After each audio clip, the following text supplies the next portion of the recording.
大家好，这次放开之后呢，因为新冠扑面而来，很多人防不胜防，也有很多人呢在准备的药物比较充分，比如说前面也给大家介绍过，有退热药、止疼药，还有止咳药，还有防止鼻塞的药，还有复方制剂。在这个药物的过程当中，问的问题最多的是朋友们就问到一个莲花清瘟。其实网上对于莲花清瘟的争议也很多，有人说莲花清瘟就是一个神药，有人说莲花清瘟不是那么神。其实告诉大家，我们看问题要一分为三，有对有错有中间，我多会儿都是这样。其实告诉大家，莲花清瘟它对我们人体还是很有好处的，它是一个寒凉性的药，说白了就是寒凉性的药，因为它含有薄荷脑，它是非常寒凉的，那么对于热症效果是非常好的。大家想一想，这次新冠感染，如果是热症的人，肯定用上效果是非常理想，但是呢，对于一些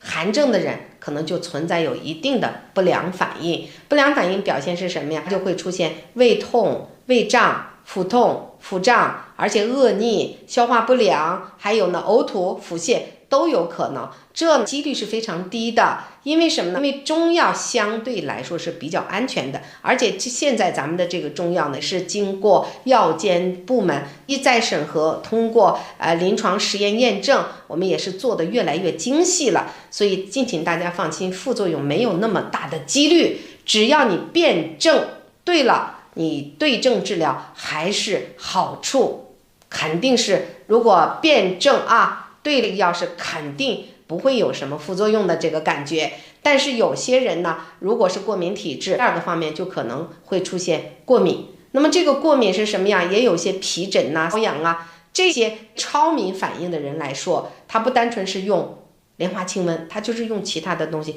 都有可能会出现过敏反应。比如说在这次放开之后，有很多人得了这个新冠，整个阳康之后就出现咳嗽，而且剧烈的干咳。在干咳的过程当中，有很多人就用了除了有莲花清瘟外，因为它是热症，还也寒热同治的情况下，它还有寒包火，也有人用了，比如说我们通宣理肺，还用了莲花清瘟。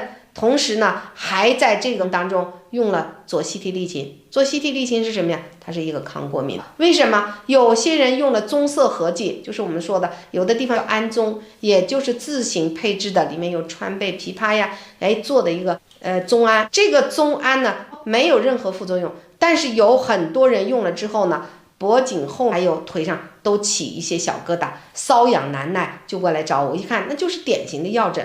一问他说吃什么？他说用了一个药泰诺。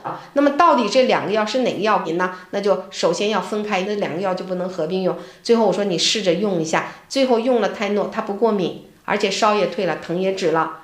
在这种情况下，咳嗽不又用了这个棕胺，一用了这个棕色合，半个小时是这个脖颈后面又起疹子，这就是药疹。那么及时的配上左西替利嗪，又能够缓解头水肿，对这个皮肤这个瘙痒有很好的抗过敏的作用。用上之后就好，所以他又用了2次左西替利嗪，又加上这个棕胺，就没有再反应。那么他的咳嗽呢也就。那么我们这次在咳嗽的过程当中，为什么要给大家用一些扑尔敏呀？因为它就等于是过敏反应刺激你的喉头，老是一痒就想咳，一干咳呢就剧烈的咳得头疼。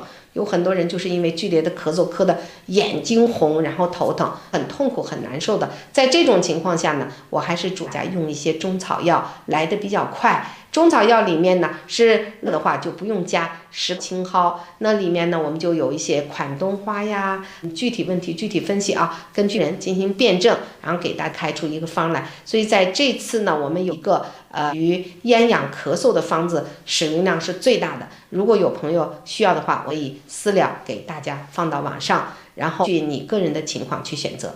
好，祝大家新年快乐，再见。